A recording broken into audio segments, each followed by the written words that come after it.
Hey, how's it going? Today in this very short tutorial, I'm going to show you how you can download an Instagram reel. So the first thing you're going to want to do is go into Instagram and find the reel that you want to download. Now in this instance, I'm going to be on the Reels portion of the Instagram app, but you can do this right from the main feed as well. Once you find the reel you're going to want to download, you're going to want to go into the app and click on the little paper airplane button to see if you can download it natively. It's the easiest way and it is the best way to download an Instagram reel. Now, not every Instagram reel is going to allow you to download it in the app. Some accounts turn this feature off for their reels, so you won't be able to download the reel in the most high quality way through the app, the most easy way. If you look here, I'll scroll across and you'll see there is just no download option. But if I go to a different reel, such as this running reel, and then I click on the little paper airplane, then scroll across, and you'll actually see the download option right there. I can hit download, and then there you go. It's downloaded and it will let you know that this reel is not available to be used commercially because it is property of somebody else. Most reels I found have that option available for you where you can just simply download them right in the Instagram app. But if for whatever reason you don't have that option,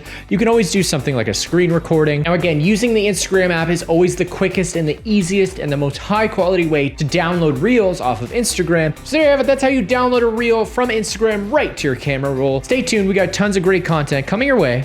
Thanks for watching.